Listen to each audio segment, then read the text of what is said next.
Bonsoir à tous. Bienvenue à la conférence sur l'efficience cognitive. Donc, l'objectif de ce soir, c'est de vous parler d'efficience cognitive dans le cadre de la réussite. Et la première chose sur laquelle on doit être efficient, c'est dans l'apprentissage. Parce qu'on passe nos journées à apprendre. Et trop souvent, on a pensé que l'école avait le monopole de l'apprentissage et que dès qu'on arrêtait l'école, on arrêtait d'apprendre. Alors que c'est complètement faux et on passe notre vie à apprendre.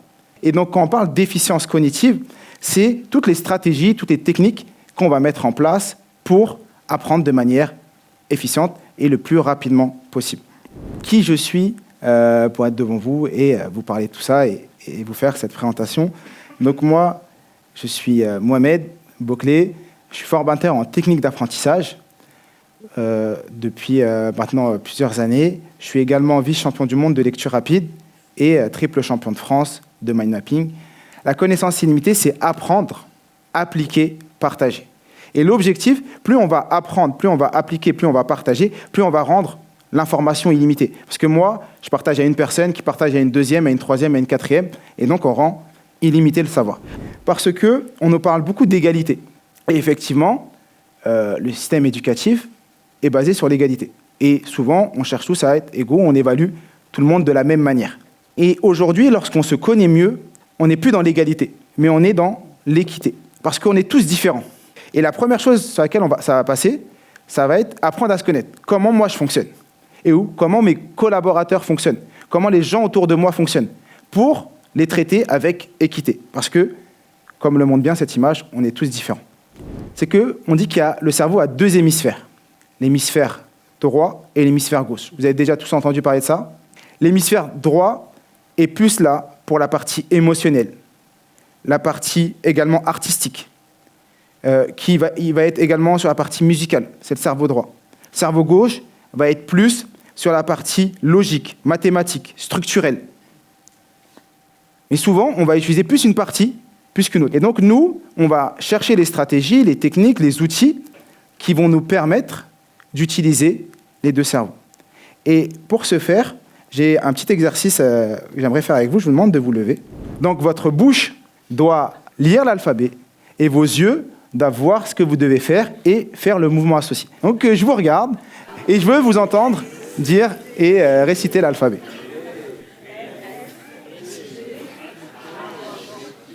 Pour apprendre, il va falloir définir et regarder comment moi je fonctionne, quel est mon canal de perception et l'utiliser dans l'apprentissage.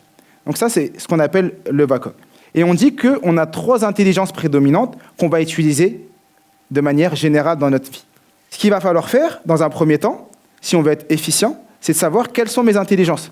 Et ensuite, une fois qu'on connaît nos intelligences, utiliser les actions et mettre en place des actions qui sont en lien avec nos intelligences pour aller plus vite. Et donc, des fois, on a des collaborateurs qu'on va mettre dans certaines tâches qui utilisent plus telle ou telle intelligence. Mais comme cette personne n'a pas cette intelligence et qu'elle n'est pas développée, forcément, ça ne sera pas facile. Et donc, on va dire, elle n'y arrive pas. Et peut-être que la tâche qui lui est donnée ne correspond pas à la personne et comment elle fonctionne. Mais comme nous, on a un prisme qui est notre mode de fonctionnement, et on dit, moi, si ça fonctionne pour moi, pourquoi ça ne fonctionnerait pas pour elle? Moi, je suis à l'aise à l'oral, ou je suis bon en mathématiques. Donc, on estime que tout le monde devrait être bon, ou tout le monde devrait avoir cette intelligence, ou tout le monde devrait avoir ce mode de fonctionnement. Et à partir du moment où on comprend qu'on a tous des intelligences différentes et que le mode de fonctionnement est différent, et qu'on apprend à les utiliser, on apprend à écouter les personnes qui sont devant nous, et à mettre aussi des actions qui sont en lien avec ça. C'est d'abord la lecture. Parce que la lecture nuit gravement à l'ignorance. Et si aujourd'hui on ne lit pas, on passe à côté de quelque chose d'incroyable. Moi, je dis souvent que la lecture est au cerveau ce que la nourriture est au corps. On ne passe pas une journée sans manger. Eh bien, dans l'apprentissage, et pour notre cerveau, il est important de lire. Pourquoi? Parce que la lecture stimule notre cerveau et il y a 10 bienfaits à la lecture. Il y en a beaucoup plus, mais j'en ai recensé 10 qui sont importants. Ça vous est arrivé de lire et de ne pas retenir ce que vous avez lu, ou de devoir revenir 10 fois sur votre lecture, ou de finir un chapitre et vous dire « mais qu'est-ce que je viens de lire? Je le reprends depuis le début ». Parce qu'à concentration maximale, l'attention diminue au bout de 25 minutes. Ce qui va se passer, c'est que lorsqu'on va utiliser la lecture rapide, c'est quoi? C'est des outils simples qui nous permettent de lire 2, 3, 4, 5 fois plus vite que d'habitude.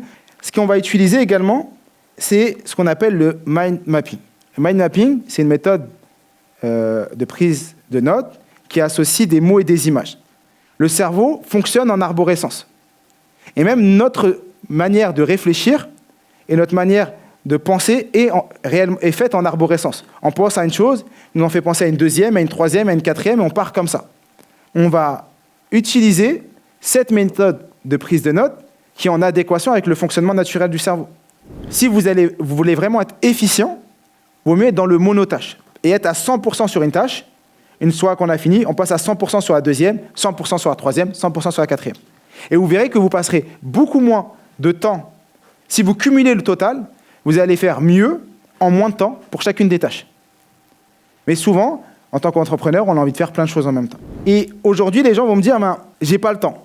J'ai pas le temps de lire. J'ai pas le temps d'utiliser ces exercices. J'ai pas le temps de faire ci ou ça. Maintenant, c'est à nous de voir en fonction de nos priorités, de nos objectifs, au sens où on a tous le même nombre d'heures par semaine. Mais il nous reste tous des heures où, au lieu d'être sur les réseaux sociaux, au lieu d'être sur telle ou telle chose, on va pouvoir se cultiver, apprendre de nouvelles informations. Pour récapituler de manière très simple, donc il y a mieux se connaître, donc c'est utiliser les 5 sens, utiliser nos intelligences, apprendre à connaître quelles sont nos intelligences et les utiliser. Utiliser des outils simples comme des outils de lecture rapide pour lire beaucoup plus vite et assimiler de l'information. Structurer nos idées grâce à la carte mentale, le mind mapping. Mémoriser en apprenant comment notre cerveau fonctionne, où mettre l'information et utiliser les différents types de mémoire. Et finir tout simplement par passer à l'action. Et je vous remercie.